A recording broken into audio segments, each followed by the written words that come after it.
Okay, I just realized, thank you. I just said hi to everybody. Hold on, let me add in my other microphone. Um, okay. I just realized, thank you. I just said hi to everybody. Hold on, let me add in my other microphone. Hold on, I hear myself somewhere. Okay, there we go. Okay, there we go. Sorry, everybody. I set up a new stream, and let me just grab the right microphone. Audio.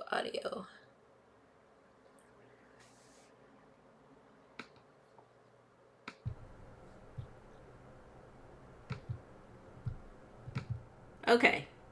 Let me know if you can hear me and see me okay still. I think you can see us. And let's see who else is here. Let me just turn back on my sound over here and let me see if it's working. Okay. I just realized. Thank you. I just said hi to everyone. Sorry, everybody. I set up in. Okay, yep. I think we're all good now. Okay, so let's start from the beginning because you did not hear anything that I said. Hi, everybody. Welcome to In the Paint Studio Live.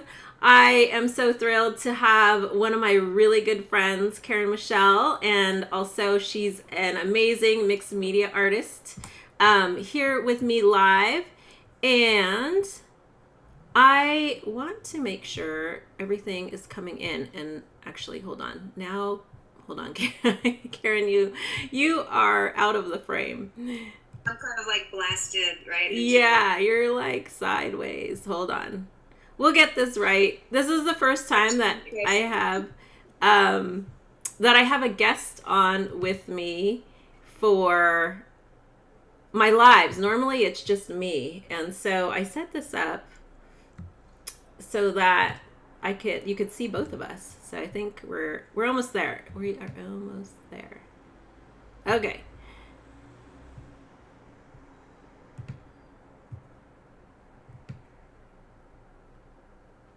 Okay, there we go. Now we see Karen. You guys get to see the live editing. There we go. Okay. Don't mind my glasses. You can't see my eyes.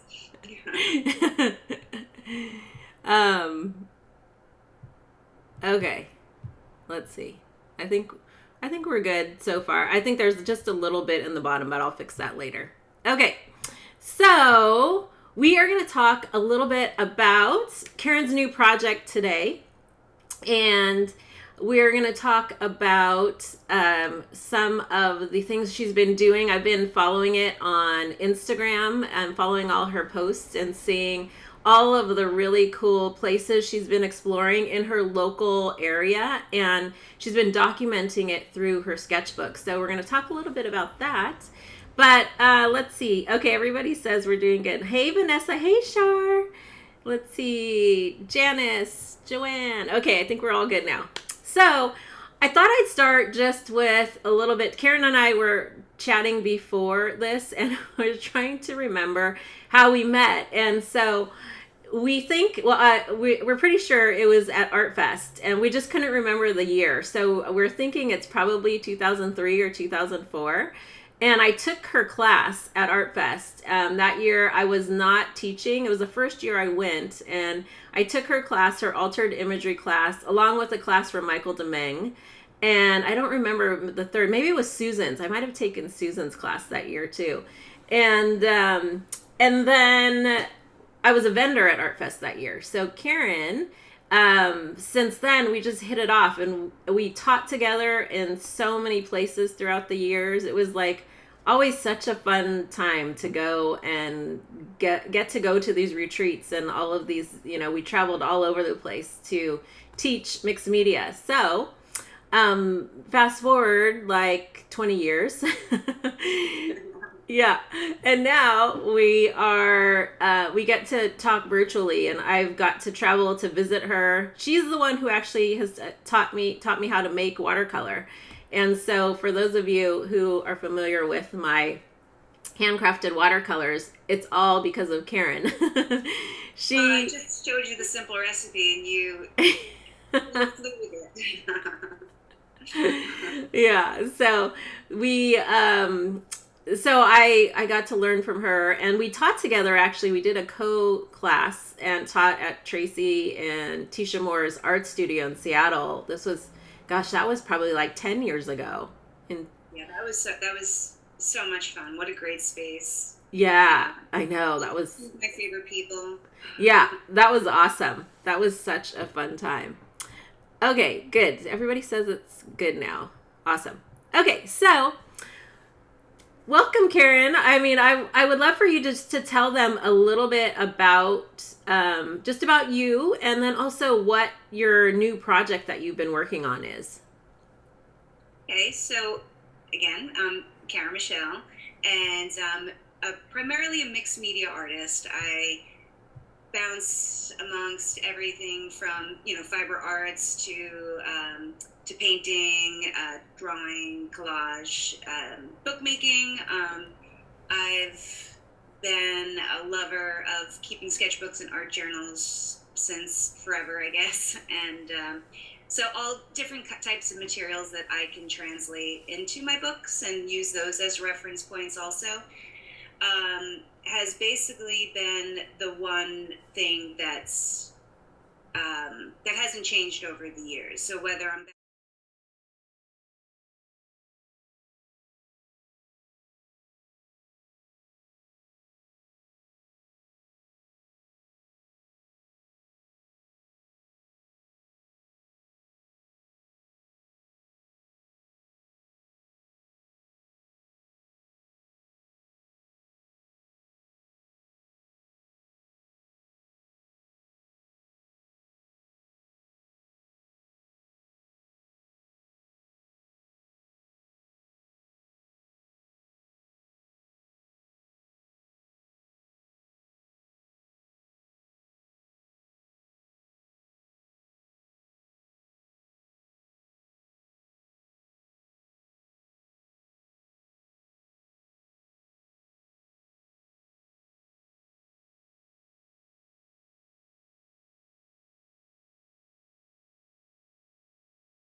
and we have just miles and miles of shoreline all around us, whether it's ocean beaches or bays, and that's basically our wild and our nature.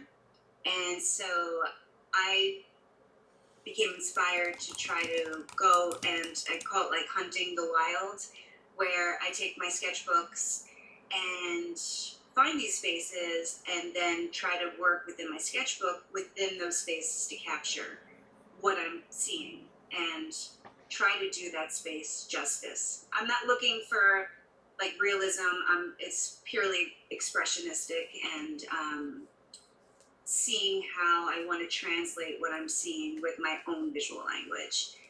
And that's what I've pretty much been focusing on this past year is doing that. And so much so that I applied for a grant through the New York State Council for the Arts and got accepted. And they funded a portion of the project, which helped cover my art supplies and get me some, fun things to play with. And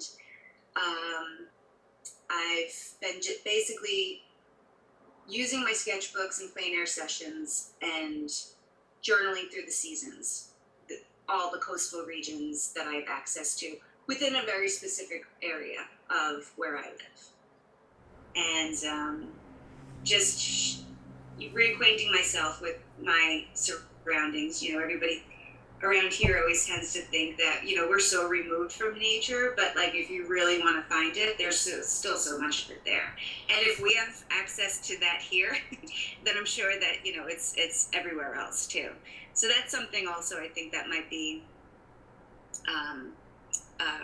something that I'm excited about with this project, isn't that maybe the takeaway is that it inspires people to take their sketchbooks and create their little travel art kit and go out in their own neighborhoods and explore. Yeah, I love that. And when you were thinking about this project, did you already know that that grant existed? So you, like, when you applied for the grant, did you say, oh, there's this grant, and then you formulated your project based on like what the grant was? So this was kind of like a project that I always thought about, like if it was like perfect case scenario that I would love to be able to go and explore these places and create some sort of art around it.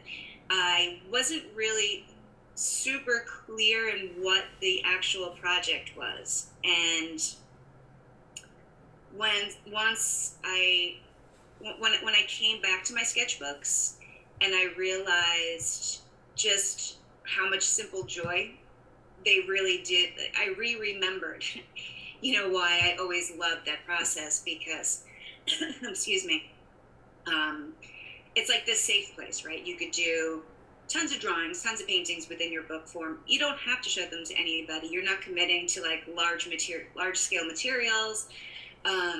It's just a place to play and strengthen your skills. And so I had this idea in my head, and I kind of imagined myself doing these things, not really knowing, thinking that maybe I would just do them on my own on the weekends. And then I found out about this particular grant where they fund projects for artists. You just propose what the idea is, and I kind of just went for it. Like, I didn't think that they were going to give it to me. Like I just really created this perfect case scenario of what I really wanted to do, and painted the picture, so to speak, within the project description of me out, exploring with my sketchbooks and my supplies, and they liked it. They liked the idea, and awarded the grant. And I started in the wintertime, because the idea was that I wanted to see the same spaces during each progression, because we're in New York, we get the full gamut of seasons. We get the extreme cold to the extreme heat, and so each season is very, very unique, especially within the natural spaces. Yeah, that's really cool. So then each season you're going back to, do you have like a set number of places each season that you go to? And then you just repeat them the same, those same, like, I don't know, 4 or 5? Or how often are you out there doing this project? I'm out there, I try to get out, a few times a week. I always have I've learned to always have my travel book and my travel kit with me, because you never know when opportunity is going to strike. So I do try to get out there several times a week and they're not always, intensive, like finished sketchbook spreads. Sometimes it's just, capturing maybe like a simple sketch of a plant that I want to make like a mental picture of to investigate further. Excuse me. And as far as like the spaces, certain spaces I do return to each season. Some I'll do in specific seasons. For instance, where I am, we're basically kind of like a glorified marsh island in itself, surrounded by marsh islands, and then there's a barrier island, and then the mainland.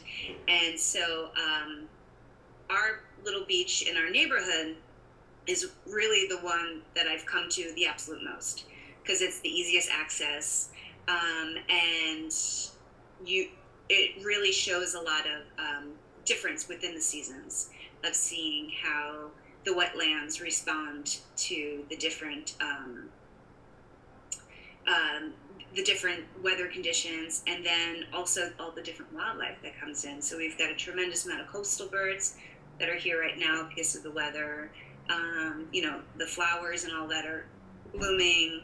So that's really exciting. Like, it's just really kind of anchored me in to this area. Like, like never before. Like I really feel like I'm experiencing the seasons with my neighborhood. Yeah, that's awesome.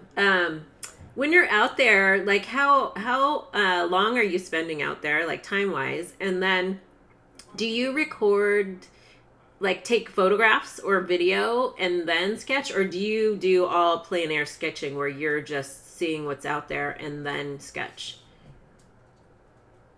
Originally, I had envisioned that I was going to be out there doing plein air work all the time, and life happens, of course. So some of the times I'm out there doing plein air, and other times I am creating those snapshots.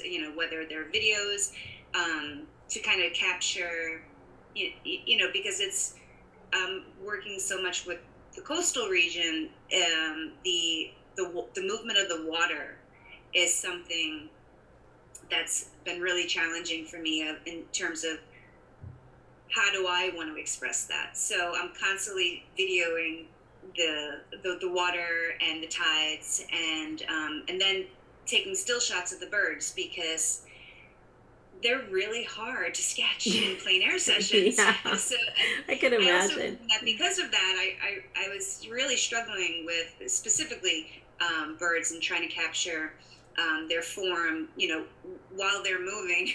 It's my brain doesn't work that fast. Yeah.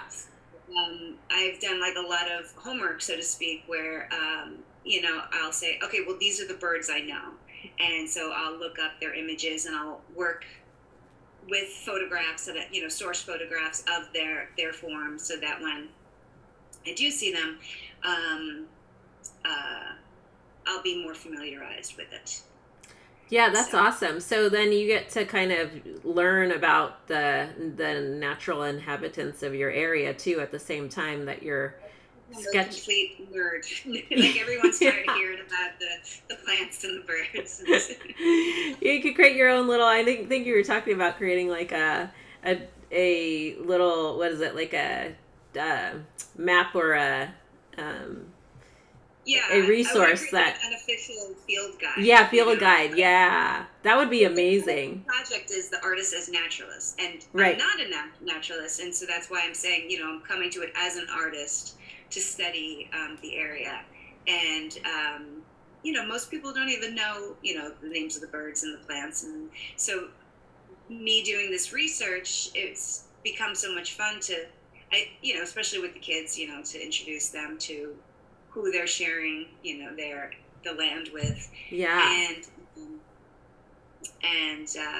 really, educate myself. Yeah. So the field guide, though, I think would be fun because, it's made by an artist, so it could be, kind of quirky. Yeah, no, I think it would be awesome. You could create this whole, I mean, based on all the sketching and everything, all your drawings, and yeah, that would be really really cool to see in the end. So, as part of your grant, do you have a final like project you have to present? And is it like a year-long kind of project that you're working on?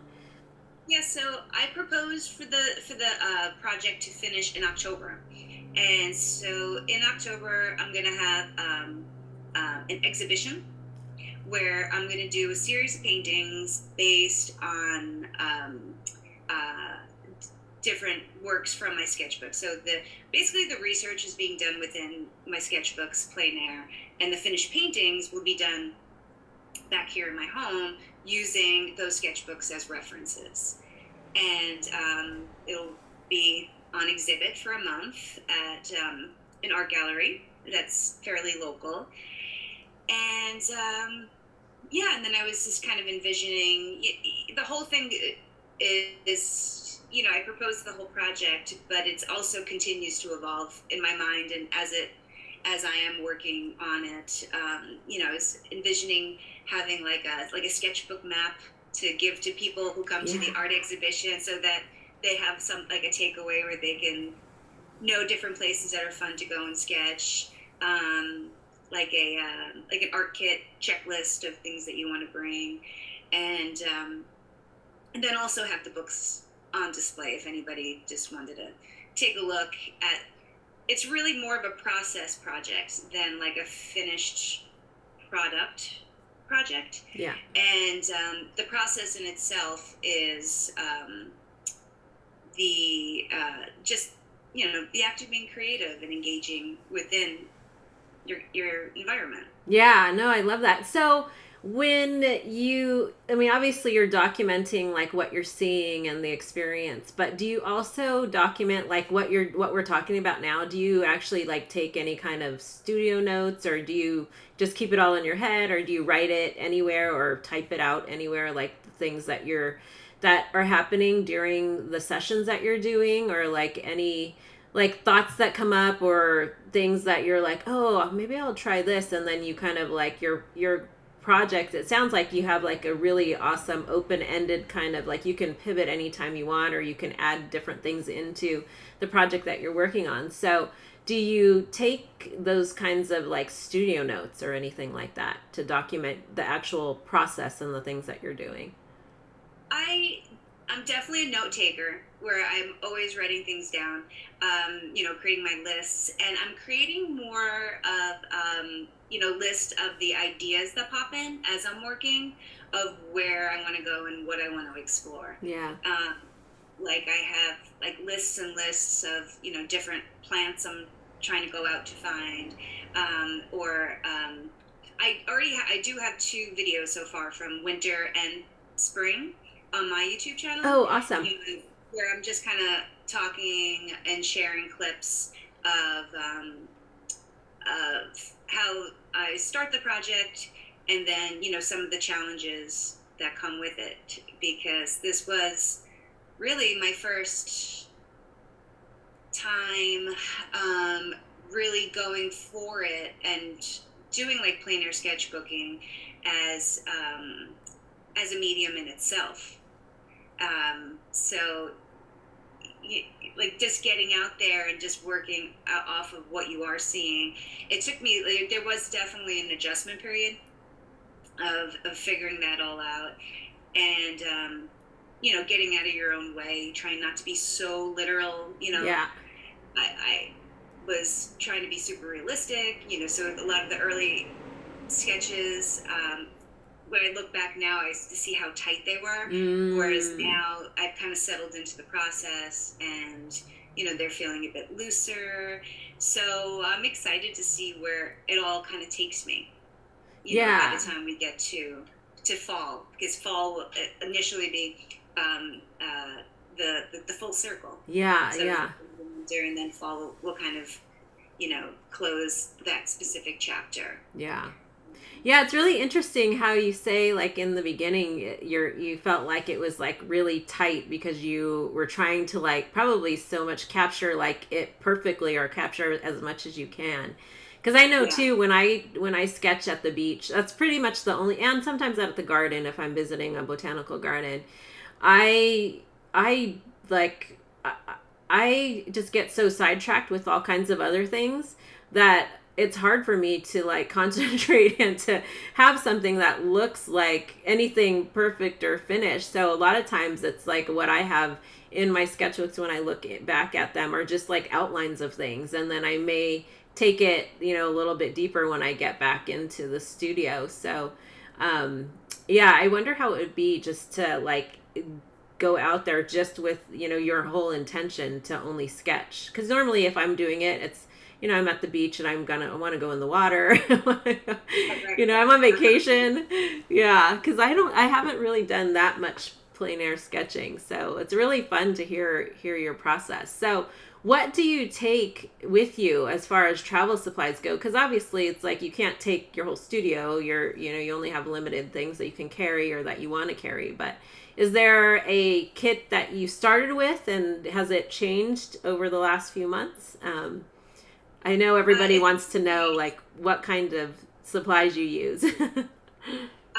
So it definitely changed. So when I first started off, I am not a minimalist when it comes to my supplies. So I watch so many YouTube videos of other people that go out and pack up, and they've got like these little tiny kits. And I got like a giant backpack. That would be me. Yeah. I love, I want you want your tools with you, yeah. right?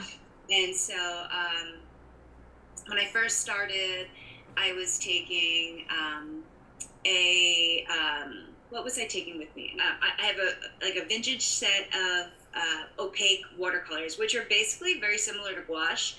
And I completely fell in love with colored pencils, which I had not really been a part of my usual toolkit in the past. Yeah. I love the water soluble colored pencils, and even the ones that are not. Yeah. You know. What are some of your favorites? Like, are you using like Derwent ink tints or? So some of my favorites. Do you have your little bag? Yeah. Right now. So some of my absolute favorites are, let's see. So yeah, Derwent is definitely my in my top 5, and I love their graphitins. Oh yeah. They have this like graphite texture to them, but they're also water soluble. And I think I bought all their colors. And then I also love the Derwent Lightfast pencils. I'm also a sucker for like color names. So like I found myself buying things that were like called like seaweed and like, like in, and then yes, I also have the ink tenses. Nice. What's your what are you holding? Like, what are you using to hold all your stuff in? So I got this. I'm not sure if you can see it in both screens or not. Yeah, hold on. I'm gonna zoom into you. Okay.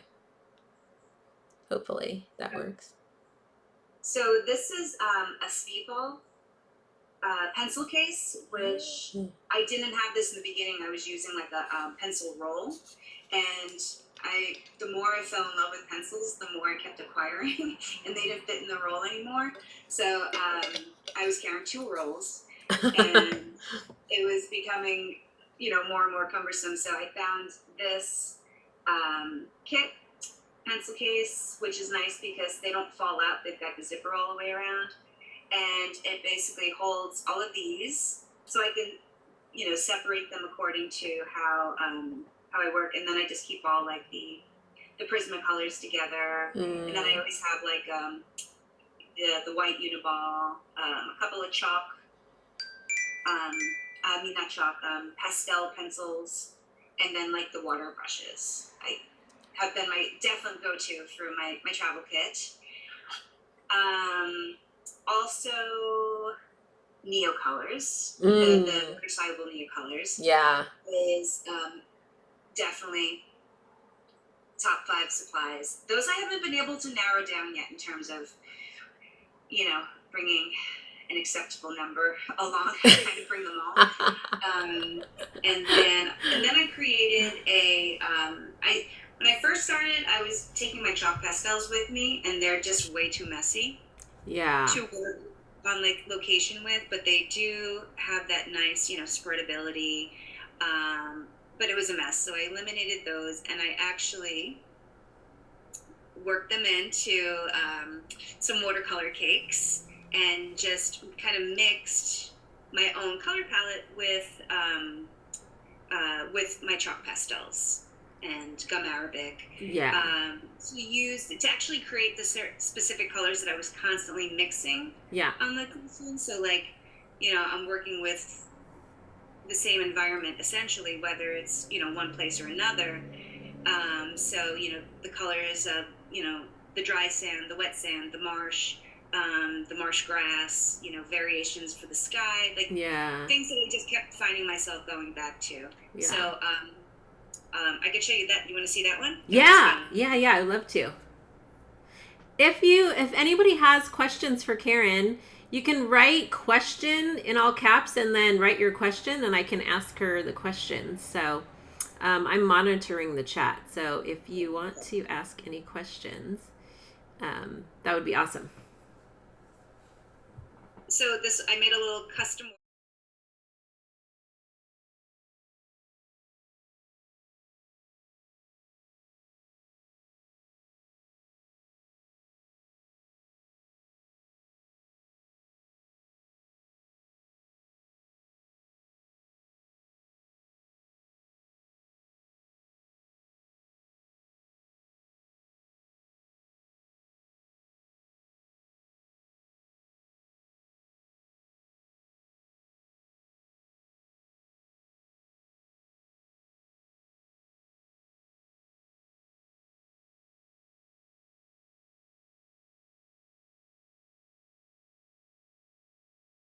I love Although that. I'm Yeah. always wishing when I'm on location that I had my paints with me, like my acrylics. So you don't bring any, not even like a couple of small tubes of acrylic at all when you're on location. It's all water based, all water soluble. It's all water soluble. Yeah, Yeah. I haven't done it yet. I might, I might plan a session where I bring some. It's just the drying time. Yeah. Of waiting for the acrylic to dry. Yeah. Yeah. Yeah. So have you made any paints from like soil or anything like from the plants in the location that you've been sketching yet? I haven't yet, but now that everything's in bloom, Yeah. I envision doing that as like a late summer, Yeah. Early fall. project. Yeah. It's almost like harvest time. Yeah. Where I can harvesting Yeah. some of the plants and the berries and the different soils. Yeah, that's totally exciting for sure, because I think that's also one of the best times of year, that late summer, definitely fall, where you can get a lot of things that you can forage, a lot of things that are already like fallen, or that some that are blooming. But that'll be really interesting to see too, like once you do that and how that kind of shifts the work that you're working on. Because I think that's one of the beauties of being able to document a landscape through our art, is if we are able to take, bits and pieces of what we find and incorporate natural color too, which is, I think your project is like perfect for sure. That'll be exciting to see. Yeah, I'm looking forward to exploring that side. Yeah. Of project also, for sure. What kinds, so can you find, like where you're going, do you see like rocks that you could turn into paints, like some of the places that you're going, since especially because you're by some water? I know in the beach areas it's not as common, but you can find some really cool ochre kind of rocks in those areas sometimes.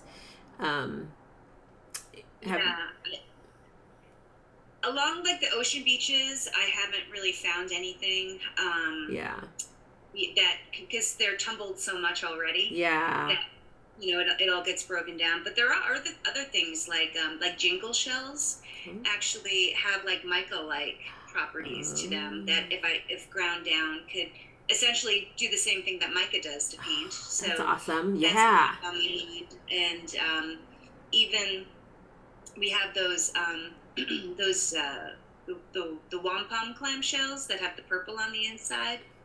So figuring out how to maybe remove, or grind down the actual shells. Yeah. Could be a fun process also. But then like up along, different parts of the bays where the water's a little bit more gentle, I'm sure I'll be able to find some sort of clay-like. Yeah, for sure. Yeah, I remember when we first made watercolor back. That's when did I come out there? I think it was probably 2010 when I did that whole East Coast tour, and we hung out for that 1 week. That was the first time I had ever seen like watercolor put in shells. Like we made all that watercolor, and I remember you had all those shells. I was like, "Oh, this is so cool." I know, there's so many clamshells everywhere here. Like they wash up on every single shell. I mean, back in the day, they even like broke them up and like on people that still have parts of the old sidewalk. Like it's part of the concrete mix too. Oh yeah, yeah, I could see that totally. Yeah, lots and lots of different types of shells, and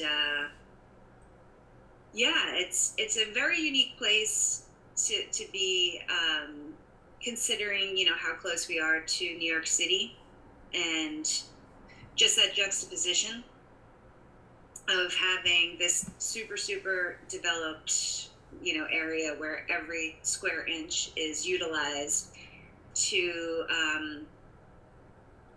coming along here. And the reason why those spots aren't utilized is because you can't build on them, because the nature of like the tides are constantly kind of reclaiming and reset. You know, the tides are moving up and down, and hurricanes and all of that sort of thing. So that's helped to preserve, you know, the little bit of the natural world that still remains in this area.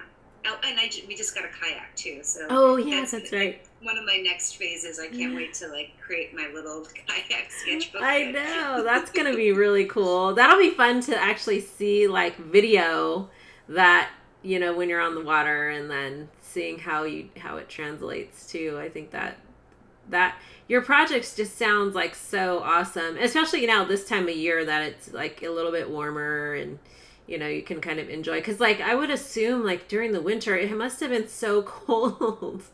It was tough. So, you know, I started in March, and it's really cold. Did you go during snow? Was it snowing at all when you were out there? It wasn't snowing. Usually like March is like when you get like the last couple of storms. With climate change, we don't get as much snow anymore. We just get the freezing rains. Yeah. But it was, I was definitely wearing gloves in my first video while I'm out like sketching. I would have had like those hand warmers and feet warmers that you use for when you go snowboarding, you know, like a neck wrap. By, like how long you could stay in the elements. Whereas like right now it's the perfect conditions. Yeah. To be out there and spend time, you know, exploring, and you know, then you have the sun helping you dry your pages. It's all working out. That's awesome. What's been like one thing that has surprised you during this whole process when you're out there? I mean, anything that comes to mind.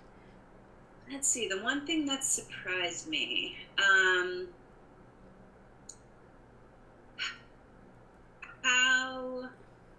how challenging it really is.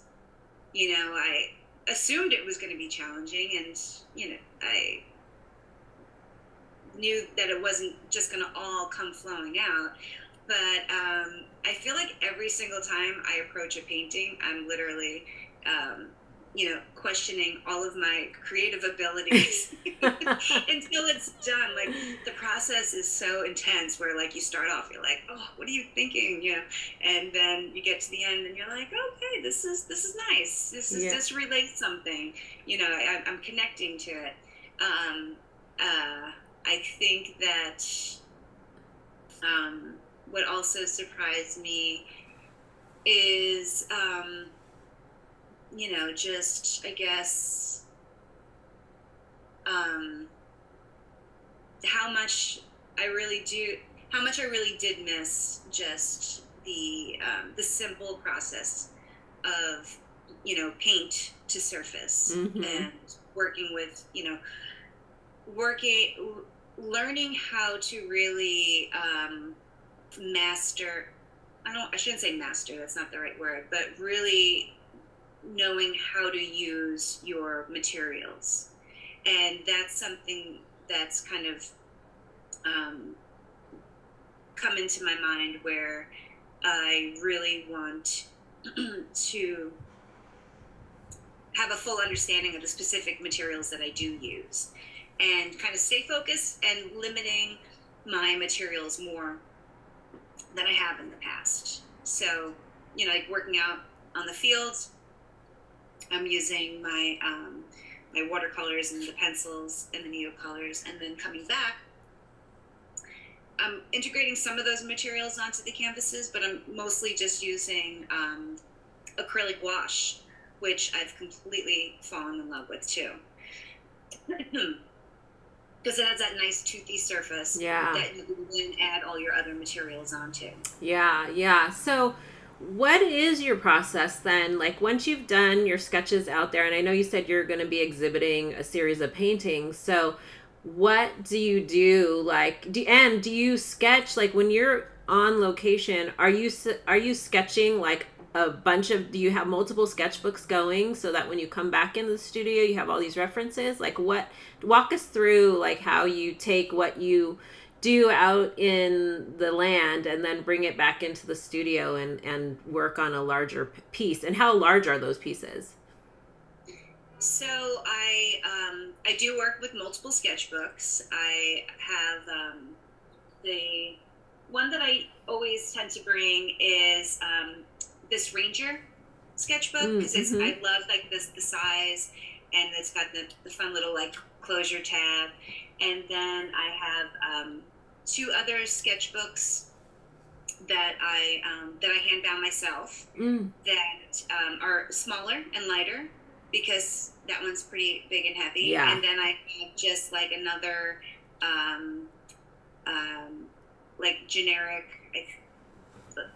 like the Michaels brand large sketchbooks that that I also have, depending on where I'm going and how much room I'm going to have, you know, either in my backpack or to work in itself.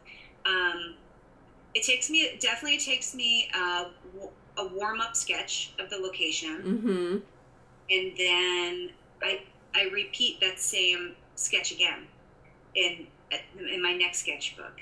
So because I feel like it takes me like a full session of perception and then translation to kind of get out of my own way, and then do it again. And then seeing it, you know, created, I could say, okay, yes, that works, this doesn't work, and give it another try.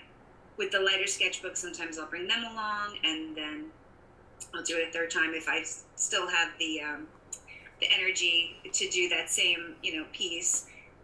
Repetition has definitely been my thing, where I'll also then come home and repeat those same landscapes again in my other sketchbooks. So I'm working right now with about like 4 sketchbooks, 2 big ones, 2 smaller ones, and repeating the plein air sessions over and over again has helped me to simplify my visual vocabulary, so to speak, of how I'm translating it with my hands. And then in terms of then going on to canvas, it took me a little while to do that next step, because I was intimidated to take that. And something, you know, canvases I tend to be intimidated by, because they're so big and they're staring at you the whole time you're working on it. So like you're like the whole like painful part of the process where, you know, you have the stages where things don't look the way you want them to. Yeah. Is basically staring at you the whole time. So it took me a little while, and I ended up using a few of my older paintings that I just painted on top of. Yeah. For starters, because it felt less intimidating to jump on top of something that already existed and tackle that. And I'm not a landscape painter either. Let me just also put this out there. I am not a landscape painter, so I'm coming at all of this really as like as a student. Yeah. This is really, you know, I'm coming at it as a student. And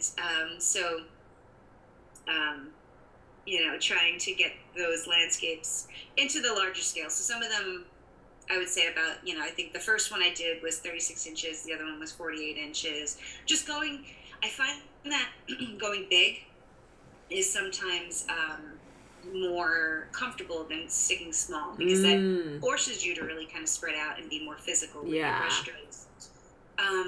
So does your bigger canvas look like your sketch then? Like you're taking your sketch and you're making it larger? Or are you kind of changing it a little bit when you work bigger? In some ways, I mean, it's probably going to look more like the latest incarnation of that specific space in my sketchbook. So by the time I get to canvas, I've probably practiced that landscape, you know, 3 or 4 times already within my sketchbooks, and either in simple forms, and then also I'll integrate parts of other sketchbook spreads into the painting as well. right now, I probably got that. I'm on like number 5 in terms of my canvases. Yeah. But they're only landscape, and I envision it maybe including other things too, like having more. Instead of just making such literal landscape paintings, Yeah. maybe including some like illustrations of maybe the plants or maybe some birds, and playing with it that way. So it's kind of, I'm looking at the landscapes right now as maybe just a base. Yeah. And then something to build on top of. I might even start adding some. Had a little brainstorm the other day that maybe I would add a little collage to it. Yeah, yeah. So Maybe do you finish a painting and then move to the next, or do you allow yourself to like kind of be like, oh well, I want to make this change and I'll go back maybe and do something? Like are you working on them kind of simultaneously as you work? Because you said you're on number 5, so it sounds like you finish one and you move to the next, or do you go back? Do you allow yourself to go back and make edits if you want to? So I'm pretty much working on them one at a time, but it's totally open-ended. Like I will always give myself permission to go back to a painting. I think I've got some canvases that I've probably had for about 20 years that I'm constantly going back and editing. And if I had now, I'm working within. Tracy knows I live in a very small apartment, and so I'm working in the space that I live in with my family. So they're all living with my art and my art supplies. So if I had the space, I would absolutely be working on multiple paintings at the same time. That would best serve my process, I feel. But just for space reasons, I just have, a table easel. I've got one painting on there. The canvases rather, that I did get for the project. They're all. You asked me the size of each also before. I got square format 36 by 36. Oh, okay. For like my final pieces, which was why that was even more like intimidating too. Which is why I went on repurposed a bunch of my older canvases just to kind of get my feet wet. Do you think you'll show some of those other like process pieces too in the final show, or is it just those like final 12 or so, whatever you had? Yeah, I'm going to show everything, and I even want to include maybe some like works on paper. Just to make it feel a little more tangible for people. Like, this is not like a super fancy project. This is really something anybody can do. And I think that's also something that I want to stress with this is encouraging people to enjoy the process, even though it's something I struggle with. You just gotta move through the process. It's the only way to get to that other side. And if you're lucky, you find things when you come on the other side that you do like. You know how it is as an artist. You don't always love what the end result is. No, totally. That could be frustrating. But that's the process. And then you can start over, and then or it's paint. You just paint on top of it.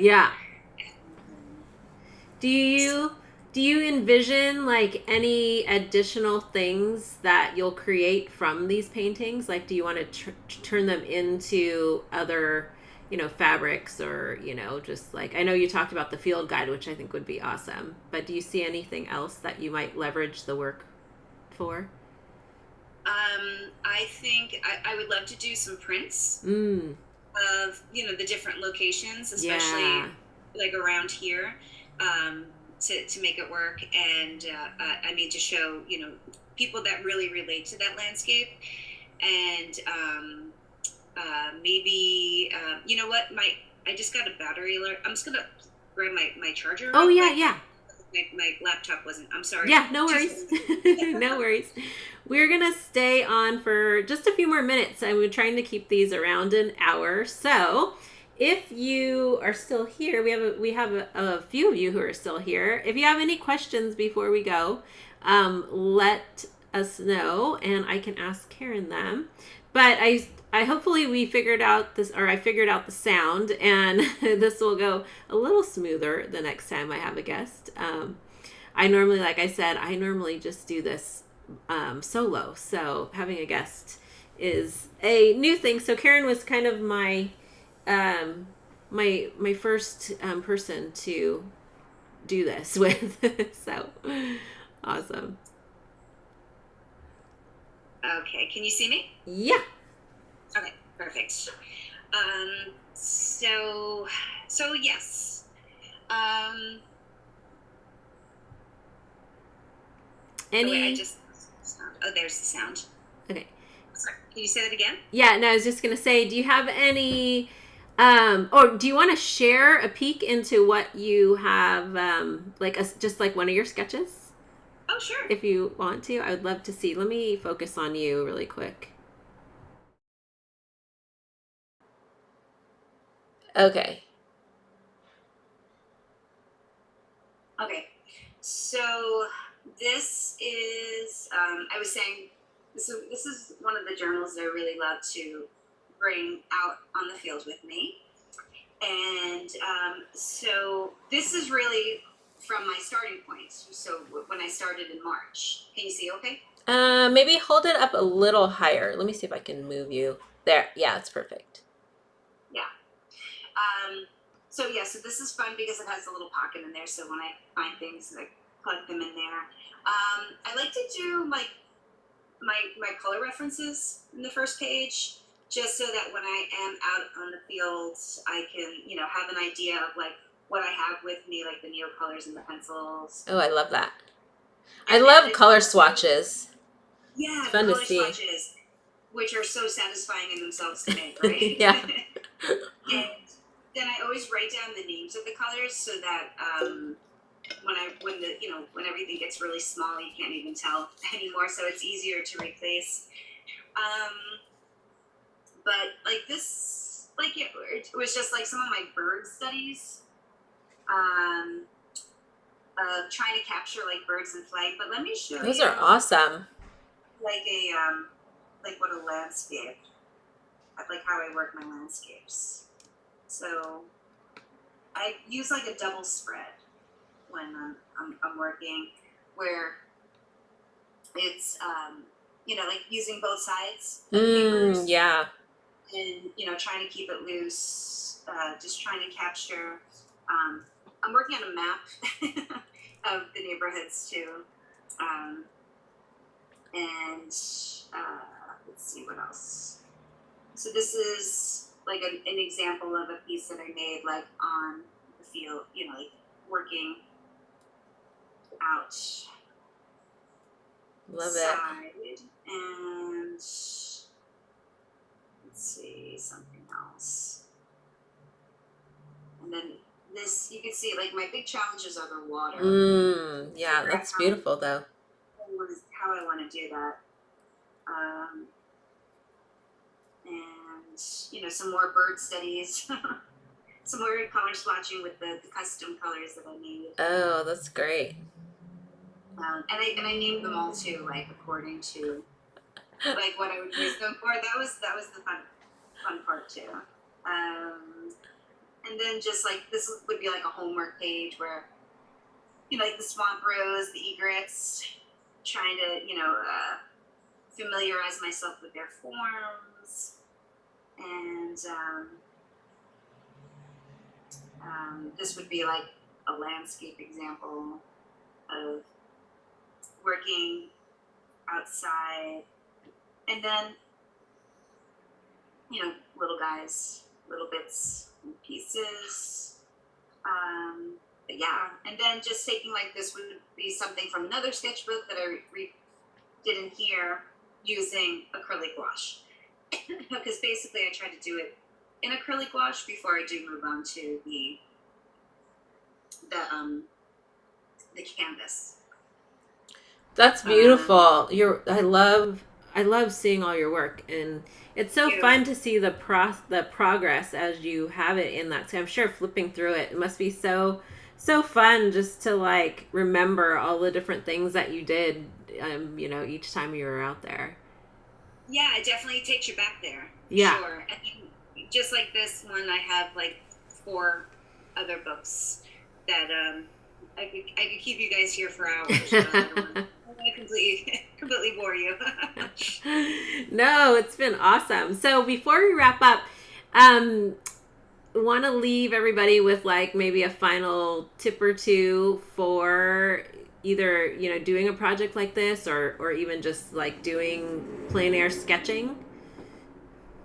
Sure. I would say get yourself a sketchbook that has some nice meaty papers inside of it, or make it yourself, and start building your kit, and see what you like to use. You know, you could always add to it, you could always take away from it. Yeah. I never thought I would be a colored pencil person, but I love them, and they're a complete essential part of my kit now. Yeah. Never thought I would be a landscape painter, and here I am painting more landscapes than I've ever done in my life.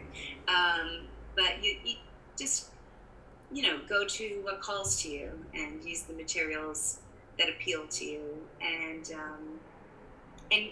create and keep it all in like its own separate little backpack, so it's easy to grab. Yeah, that's a great. You're creating the opportunity for yourself. Yeah, that's a great tip, is that you can just kind of grab and go, you know. So sometimes that means maybe either having multiple supplies of things or, you know, just keeping them in that one place, I guess, so that you know that you can just grab everything and take it with you when you're ready to hit the road. So that's yeah. That's awesome. So where can everybody find you? What's the best place to connect with you? So you could find me on my website, which is KarenMichel.com. And it's Michel. It's spelled the funny French way. Mm-hmm. And also my YouTube channel, it has all of my documentation of this specific project. And that's at Karen Michel. And then also I'm on Instagram at Karen Michel. Pretty much Karen Michel. I'm gonna see if it'll tag you. I'm gonna put, I don't know how it works here. I'm putting Karen's YouTube, so if you click, I don't know, it doesn't look like it's clickable, but we'll put her links in there. That's awesome. Thank you so much, Karen, for sharing all of your beautiful work. It's so fun to hear your process and to see what you're working on and sharing, and thank you for sharing a peek inside your sketchbook. I love seeing artist sketchbooks. Well, me too. It's my favorite. Yeah. I think I devour every sketchbook video I ever come across on YouTube. Yeah. Well, awesome. Thank you, everybody, for joining us. I'm hoping to have a creative conversation maybe a couple times a quarter. We'll see how it works. But if there's anybody you would love to have me chat with, you can leave it in the chat or message me on Instagram at Traci Designs. And I hope you found this insightful and inspirational, and I hope that you walk away with some new ideas and things that you could do to incorporate into your own creative practice and process. So thanks so much, everybody, for joining us. Take care. We will talk to you later. Bye.